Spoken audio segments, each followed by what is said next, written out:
and I have actually met them. And Spencer, I don't know if we've met. If we've met, I don't know that I can say I remember, but we're glad you're with us today.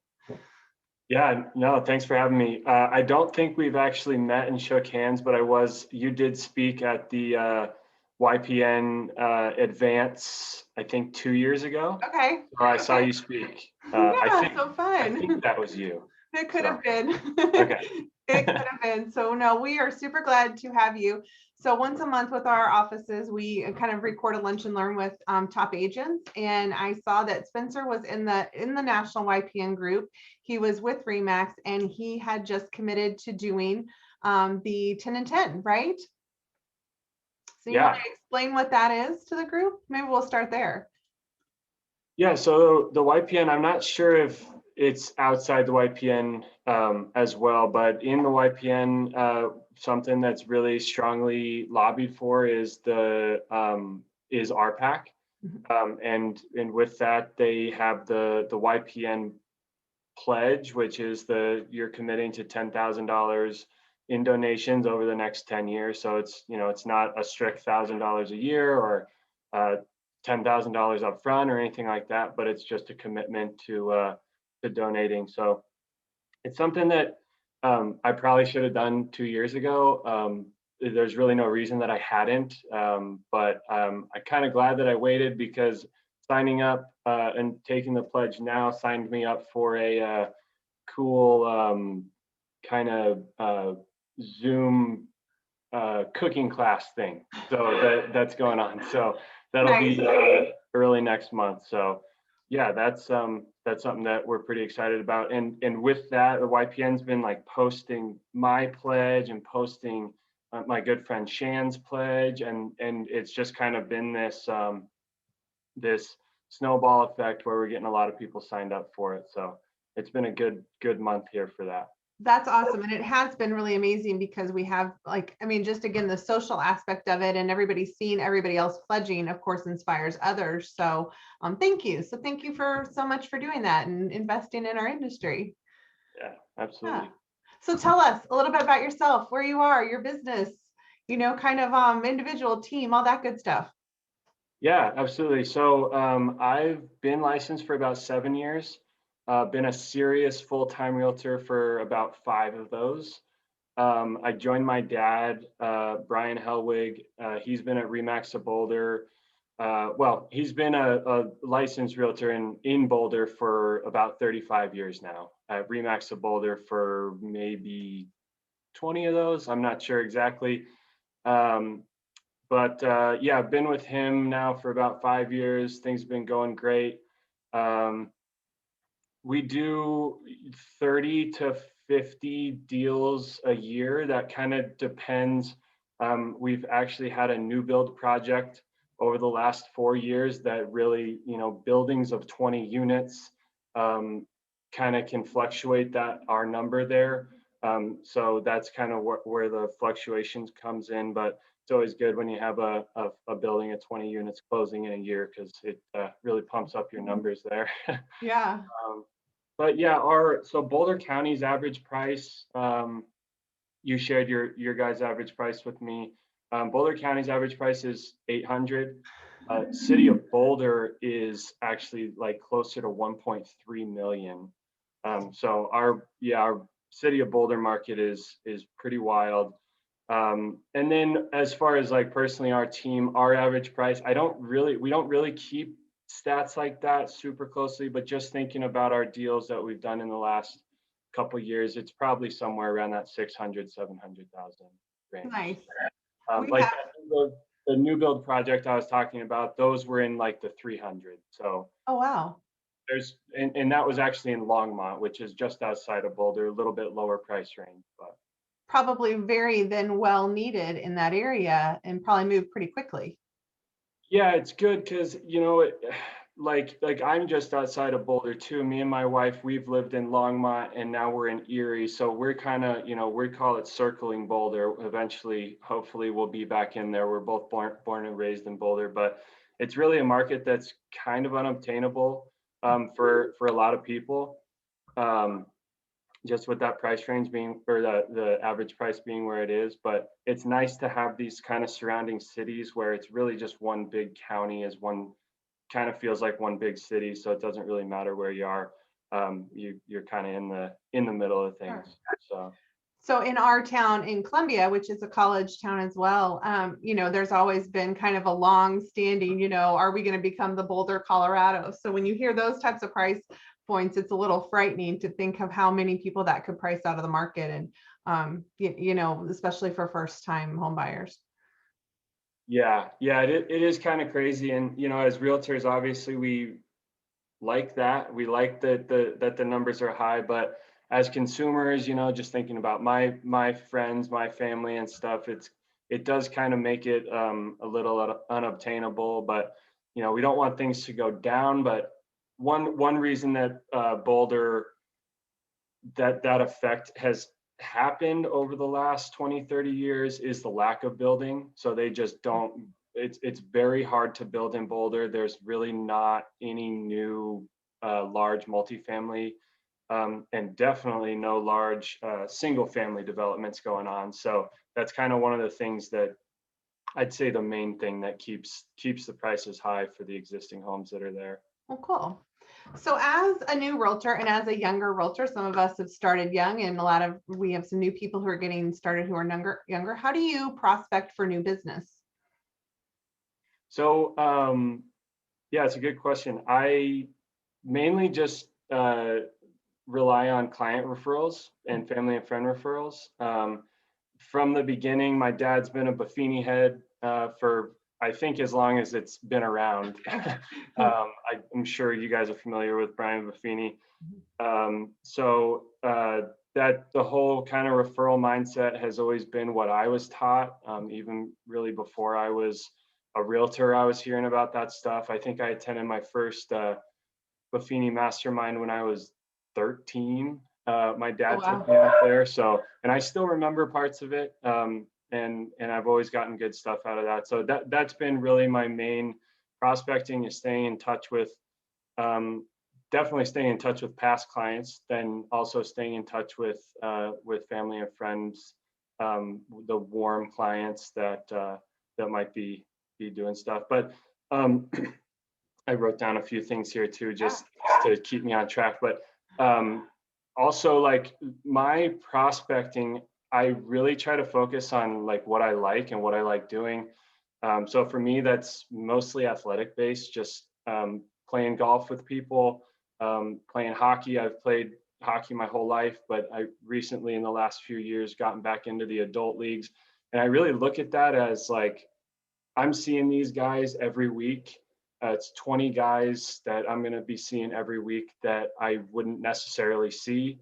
And, there's other ice times in between that where I'm mingling with people. So I really look at that as just getting to know them and letting them know that I'm a realtor, not doing the hard sell, but eventually, when they go to buy or sell, hopefully I'm getting that call. I even just said yes to a softball league in the neighborhood, which that is the one sport that I do not excel at, but I said yes because again, that's going to be hanging around 20 guys a week that I might not otherwise see. So yeah, that's kind of my main thing, is hanging out with people, being there, being the guy. So those are some great tips. And again, sometimes we think about, it has to be volunteering, but what it really is just surrounding yourself with other people. Very cool. Yeah, definitely. So do you, so you mentioned, the one question everyone always wants to know, do you pay for leads? I have never paid for leads. Mm-hmm. So yeah, that's just something that my dad's passed down to me, with the Buffini mindset. You focus on the referrals, focus on staying in touch with clients. I've just never dabbled in that. So something in our area, and I'm curious about your area too. I've never really heard positive things coming from it, but that could just be our area. So I'm not sure your thoughts on it, but I've just never really had to, I guess, just focusing on getting those client referrals. So yeah, I mean, I think the reason that question always comes up is because what you see is, one, it takes such a there's a certain person that it takes to manage that type of data. It's ongoing, it's fast, it's quick, it's speedy. And so if you're the person who can sit at your computer nonstop and do that, then yeah, maybe that's really good for you if you can kind of manage that. If you don't, it seems like then a lot of agents invest a lot of money into a system that then they're not following up with or not, maximizing. And so then you find yourself investing a lot of money when the other option would have been to, hey, maybe I could have spent an hour playing softball, or I could have spent an hour making phone calls, or I could have spent an hour following up. So you really have to weigh, the pros and the cons. Obviously, I think we have in our office several agents who maybe did it originally, but then really started to follow up, just to kind of boost them. But that also requires some initial investment up front. I think the one thing that we continually find, though, when we interview the top agents on the Lunch and Learns, is that I'd have to think about it. I don't think anybody so far has said that they do pay for leads. And so again, it's that cycle of investing back in your business for sure. Yeah. So tell us about investing back. What type of marketing do you do? What type of marketing do you pay for if you're not paying for leads? Yeah. So again, the Buffini mindset's doing the mailers. So I've always done snail mail, always stuck with that.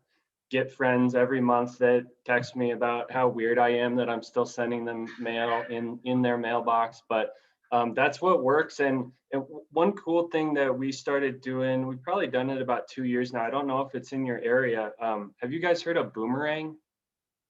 Boomerang, the software system? No, it's a company that you. Oh, Spencer, that's actually why I'm here today. From your friends is the progenitor of Boomerang. Since we're not available in Boulder, you guys use the Boomerang service there. But there we go. It all ties in. I love it. Thank you, Chad. Okay, so Spencer, don't tell them about Boomerang. Boomerang modeled themselves after our program. We're doing From Your Friends that we're kicking off today. So this is awesome. Okay. Cool. Yeah. Well, Chad, I hope I'm not stepping on your toes, but yeah, it's we'll do From Your Friends, same concept. Yep. Go ahead. Yeah, it's super easy on our side of it because you just sign up, load in your database, and what they do is they send everybody a postcard with like a deal on it, a coupon. It's usually a restaurant, something like sometimes it's like a buy a $5 gift card, get a $5 gift card at like Jack's or something like that. So just really cool things. So it's not just sending them something for them to read. It's actually providing some value, and we've gotten some really good feedback on that. I actually, just a little anecdote about that. Got a referral. My wife's boss sent me a very cold referral. All they wanted was an estimate on how much their home was worth because they were going to buy it from their parents. So I wasn't going to get anything from it. And we added them to the Boomerang list and we sent it to them. It was probably maybe 12 or 15 months. And we got a call. And they said, hey, we actually are we bought it from our parents. Now we're gonna sell it and move out to Louisville. And she said, I love your marketing.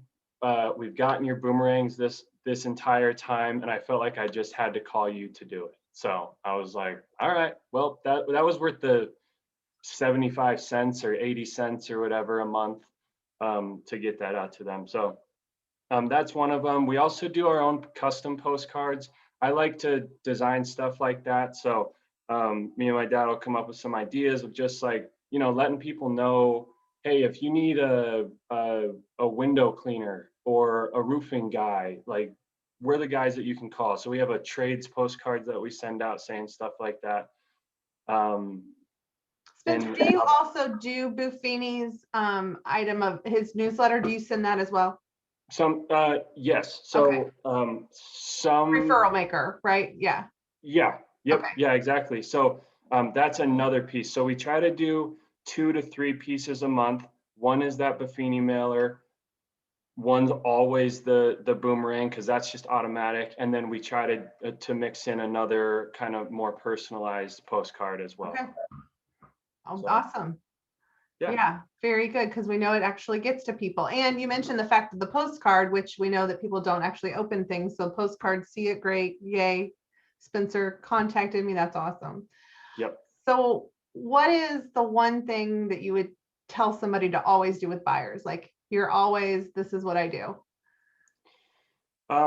Yeah, that was a good question. I had to think about that actually. And I did think of something. It's pretty basic, and it sounds kind of silly, but I was just reminded of this actually about a month ago. I started working with a buyer who was a referral. It was actually through YPN. It was a great referral, great buyers.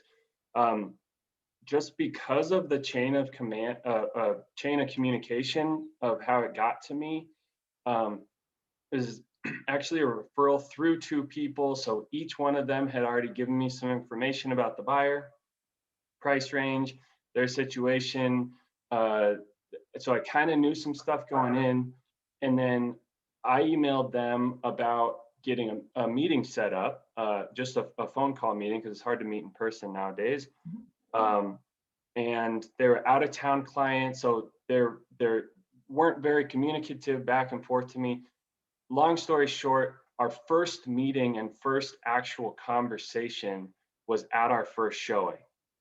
And it went great. But with all those little pieces of information that I was kind of basing my search on for them, without actually having them answer those questions, had caused a bunch of confusion. I had no idea what even their price point was. They had told me that it was 400 plus. So I was kind of thinking, okay, you're in like the 400 to maybe 800. I don't know. So that's why I said, and then the next day they sent me a Zillow listing for $1.8 million home. So what I'm getting to is always having what I'm going to do from now on, always going to have that buyer meeting before the first showing. If it can't happen before the first showing, immediately after, so that there's no, because it got awkward. It got awkward to the point where like I didn't even want to ask them what their actual price range was, because we had already kind of gotten so far into it. So yeah, I'm glad you asked that question, because it made me think, hey, from the jump, I'm never going to have this happen again. I'm always going to have that buyer conversation up front. So. That's a great story, because it so is true. Like you mentioned, you get to the point to where someone where you're like, oh my gosh, I should know this, and then you're scared to ask it. Yeah, that's great. Well, okay, same question with sellers then. What's the thing you'll always do with sellers? Yeah, so with sellers, yeah, another good question. I feel like I don't have anything quite profound again, but in our market specifically, just because I don't know what's happening everywhere else, but homes, since I've become a realtor, in our market, it's always been a seller's market, sometimes more extreme than others. Right now, like I just can't even comprehend how much of a seller's market it is. Things are selling. Me and my wife actually looked at a home for ourselves, and it's just up in the foothills. It was at 760, and I don't even want to know how many offers they got, but it just closed at 950. Oh God. So yeah, and we've heard stories in sales meetings of 27 offers, 35 offers. I heard one from a friend of 80 offers. So anyways, what I'm getting to is you can post an MLS listing with cell phone pictures right now and it could sell. But what we always do and what we've always stuck to is doing professional photos. Drone photos have gotten really popular. And then something we've started within the last year and a half is doing video walkthroughs. So, and we always do Matterport 3D tours. But those video walkthroughs, they're more for the seller, I would say. We're really just trying to show them, hey, we're pulling out all the stops. We're going to market this thing as if as if it wasn't going to sell in an hour. And we really do that for them. So like maybe $1,000 worth of marketing material that we do for them. Even if it's not necessary, we always do it. So question on your video walkthroughs, because we've seen ones that are 30 seconds. We've seen ones that are literally 30 minutes. How long are your video walkthroughs? Yeah. So it's a buddy of mine, actually, is really talented videographer and photographer. And so he started doing them for us, and I was just kind of testing it out. And I shot him some ideas. I did send him like a 10-minute one. And I remember saying, hey, I think ours will be like 90 seconds. Like we don't need 10 minutes worth. And it turned out that even without me, another thing was I was going to talk in them. Mm-hmm. We stopped that because I was not good at it. Maybe I can practice some more and eventually get there. But it ended up, I don't think that I needed to be in it. I think just the video walkthrough is fine. But it was like maybe like a 2,000 square foot house, and he didn't do anything extravagant with any shots. And it still ended up being like maybe like 4.5 minutes. Mm-hmm. So I'd say that's probably our standard. Is like 3 to 5 minutes, and that's with no fluff. That's just your standard shots and some somewhat cheesy music behind it. Right. That's funny. That's great. So next question, you CRMs, are you using Referral Maker? It's always kind of the holy grail of what's the best, and I think what's the best is what you use. So yeah, what do you guys use? Yeah, we've used Referral Maker. Okay. Again, I think since it came, I think I remember when it came out, or it was maybe when they redid everything, but it was maybe like 5 or 6 years ago when Referral Maker really had this like rebranding. Yep. or maybe it was brand new then and they had something different before. But yeah, ever since I've started, that's what I've used. And to be honest, I've never really used the write a note to this person today, call these people today. I've never used it like that. I've really used it as my address mailing database. Okay. So yeah, that's what I've done. And then Boomerang is sort of our secondary database, because we take out all of the out-of-state ones, because Boomerang does have like select cities throughout the country that they're in. But if somebody's in like, I don't know, New Mexico and Boomerang's not there, they'll send the Boulder deal. Yeah, and which is it's still a touch, but I feel like it's a little odd. Yeah. And they're like, wait, I don't live in Boulder. You don't know that I don't live in Boulder. So it's, yeah, but we kind of manage those two separately, which can kind of be a headache, but it's 30 minutes every month updating both of them. So well, cool. So the last question I want to ask you is, what is the secret sauce of Spencer? And I do have to tell you before I let you go, there's another Spencer Hellwig in Colorado who also works for Remax, who looks nothing like you. And when I went to pull up all the information, I was like, okay, something's wrong here. Something's very, very wrong. So I'm glad we got to connect.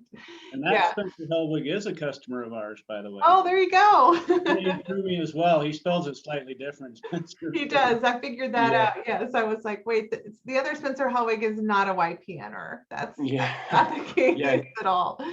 He's been around a while. He's actually down in Littleton, where Littleton has a youth hockey team that we would play, multiple times a year. So we'd always be down there driving around and see his signs. And my dad would always get jokes about, he started me so young and all Oh, this that's stuff. funny. That's funny. But yeah, he does have one L in the name. That's the only difference. Our emails are the exact same except for that one L. So we get each other's emails, a couple times a year. But yeah, if you look at pictures, I don't think you'd have a hard time telling us apart. So If you're sending referrals, make sure you send it to the one with 2 L's. right. Yes. Yes. Yeah. So So what's your secret sauce? yeah, that's a good question too. It sounds kind of basic and silly, but really what I try to do is I try to just be the nice, cool guy that you want to go get a beer with, but that you're also trusting to sell your home or buy a home with. I think I do a pretty good job of it. It definitely, I have my target market that's really attracted to that and attracted to me. And that's who I'm attracted with working with. So I think it kind of works out. I mentioned the kind of being there, and for me, that's through athletics. One thing, one kind of anecdote on that is our gym. It's a CrossFit gym. It's called CrossFit Left Hand. The owner of it is, he's probably 10, 15 years older than me, but we've developed this really good relationship. And there's a few other realtors at the gym, one of which is a huge realtor in Boulder. He's been around, went to school with my dad, been around forever. And when it came time for our gym owner to do a couple commercial deals, they were 1031ing some family properties into Colorado from Idaho. He came to me and asked me about it. And, my first thought was, hey, why aren't you talking to Todd, who's this other guy? And obviously I didn't ask him that. But I attributed it to being there. I was there. This other guy came in, once or twice a month, and I was there 4 or 5 days a week. I'm the one that he has seen every day. I'm the one that he's joking around with every day. And so I really just kind of attribute my personality and my outgoingness and willingness to kind of be there and have fun with everybody to eventually, when it happens, you're the guy. Yeah. And so, and that's how it happened again with one of my friends. He's at an advertising office of about 30 people, and it's kind of the same thing. I've been going to their office parties, going to their Super Bowl parties, and I've helped 5 of them now buy homes in the last 2 years. So just kind of being the guy, being the nice guy, being the cool guy, staying in touch, texting on birthdays, and just kind of being present. That's my secret sauce, if you want to call it that. I love it. Thank you. And I can't thank you enough for your time today. We really appreciate it. I know we kind of interrupted your day, but it's so nice just getting to know you a little bit more. So maybe I'll get a chance to see you someday at some of the NAR events. Yeah, absolutely. Thank you guys so much for having me. This was awesome, and glad we could do it. Thank you, Spencer. We appreciate it. And you've led us right on into our next speaker.